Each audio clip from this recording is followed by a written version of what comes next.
পৈতৃক সম্পত্তি একা ভোগ দখল করতে জন্মদাত্রী মায়ের বিরুদ্ধে মামলা করেন ৭১-এর ঘাতক দালাল নির্মূল কমিটির নেত্রী ব্যারিস্টার তুরিন আফরোজ। একই মায়ের পেটের ভাইকে দেখিয়েছেন হাইকোর্ট। জালিয়াতির মাধ্যমে দলিল সৃষ্টি করে পৈতৃক বাড়ি নিয়ে নেন একক দখলে। মা এবং ভাইকে ঢুকতে দেন না সেই বাড়িতে। তুরিন আফরোজ একাধারে ছিলেন ৭১-এর ঘাতক দালাল নির্মূল কমিটির গণকমিশনের সদস্য সচিব। ২০১৩ সালে শেখ হাসিনা তাকে আন্তর্জাতিক অপরাধ ট্রাইব্যুনালের সিনিয়র প্রসিকিউটর নিয়োগ দেন। নিয়োগের পর থেকেই তিনি প্রসিকিউশনের আরেক সিনিয়র সদস্য মরহুম জিয়াদ আল মালুমের সঙ্গে বিরোধে জড়িয়ে পড়েন। ট্রাইব্যুনালের প্রসিকিউটর পরিচয় তিনি বিভিন্ন প্রথিতযশা ব্যক্তিদের ব্ল্যাকমেইল করতেন। বিভিন্ন শিল্প পরিবারের কর্ণধারকে ৭১-এর যুদ্ধ অপরাধের দায়ে অভিযুক্ত করার ভয় দেখিয়ে কোটি কোটি টাকা হাতিয়ে নিতেন। মোহাম্মদ ওয়াহিদুল হক নামের এক সন্দেহভাজনের কাছ থেকে কয়েক কোটি টাকা নিয়ে তাকে দায় মুক্তি প্রদানের অভিযোগ ওঠে তুরিনের বিরুদ্ধে। এছাড়া সন্দেহভাজন ব্যক্তির সঙ্গে গোপন সাক্ষাৎ করে অর্থ দাবি করতেন তিনি। বিষয়টি ঘাতক দালাল নির্মূল কমিটির তদন্ত প্রমাণিত হয়। এ প্রেক্ষিতে ২০১৮ সালের মে মাসে শৃঙ্খলা ভঙ্গের অভিযোগে প্রসিকিউশন থেকে সরিয়ে দেওয়া হয় তাকে।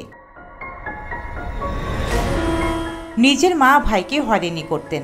মাকে জামাত ইসলামের রোকন আখ্যা দিতেও দ্বিধা করেননি তিনি। তুরিন উচ্চ শিক্ষা অর্জন করেন অস্ট্রেলিয়ায়। ব্যক্তি জীবনে ছিলেন উচ্ছৃঙ্খল। নিজের মধ্যে ন্যূনতম মানবতা বোধ না থাকলেও তিনি মানবতা বিরোধী অপরাধের বিচারে প্রসিকিউটর ছিলেন।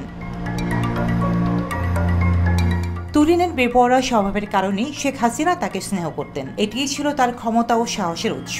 ট্রাইব্যুনালে জামায়াত নেতা গোলাম আজম, মতিউর রহমান নিজামী, আলী হাসান, মোহাম্মদ মুজাহিদ, মোহাম্মদ কামারুজ্জামান এবং বিএনপি নেতা সালাউদ্দিন কাদের চৌধুরীর বিরুদ্ধে মামলা পরিচালনা করেন তিনি। তুরিন আফরোজ ছিলেন দারুণ রকম অর্থলোভী। হাসিনার প্রশ্রয়ে তুরিন ২০১৮ সালের এমপি পদে নির্বাচন করার জন্য আওয়ামী লীগের মনোনয়ন চান।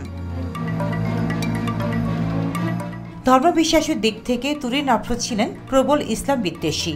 ইসলাম শিক্ষায় শিক্ষিত মাত্রই তিনি মৌলবাদী, তালেবান, জঙ্গি জ্ঞান করতেন।